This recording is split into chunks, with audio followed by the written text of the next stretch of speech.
Compiro. Well, it's a GMC. Gama Impiro. We make MC. Guru Kota. Why Karo Chindi Shora. Uchini no Indi Korombe.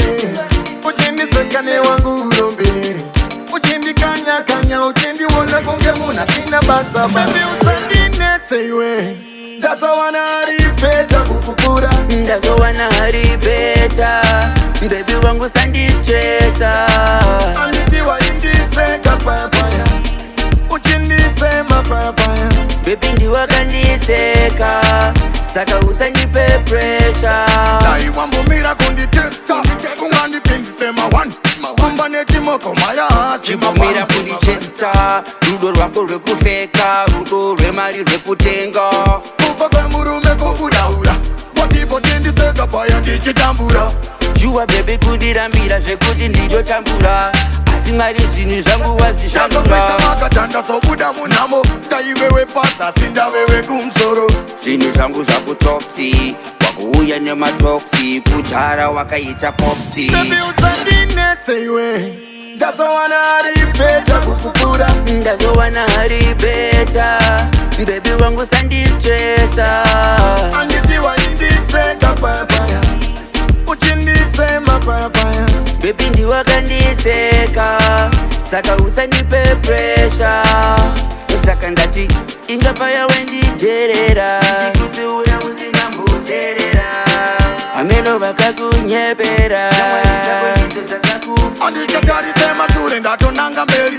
Ndatofamba nepora ndava kuseriseri. Usanyepere kundibvunza ziri sei sei. Watibayire paya paya rimakusenseri. Baby Usandinetse iwe. Ndazowana hari better kukukura. Ndazowana hari better. Baby wangu sandistressa. Anditi wa indise kapapaya. Uchindise mapapaya. Baby ndiwa kandiseka. Saka usanipe pressure. Dai wambo mira kundi testa.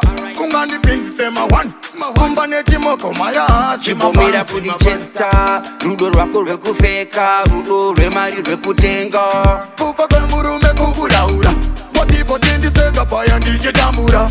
Juwa baby kundirambira zvekuti ndido tambura. Asi mari zvinhu zvangu wazvishandura. Ndazokwisa makatanda sobuda munamo. Taiwewe pasa sinda wewe kumsoro. Zvinhu zvangu zvakutopsi. Wakuuya nematoksi. Kutara wakaita popsi. Baby Usandinetse iwe. Ndazowana hari better kukukura. Ndazowana hari better. Baby wangu sandistressa. Anditi wa indise kapapaya. Uchindise mapapaya. Baby ndiwa kandiseka. Saka usanipe pressure. Baby Usandinetse iwe. Ndazowana hari better kukukura. Ndazowana hari better. Baby wangu sandistressa. Anditi wa indise kapapaya. Uchindise mapapaya. Baby ndiwa kandiseka. Saka usanipe pressure. Both man rata. Tepona ito.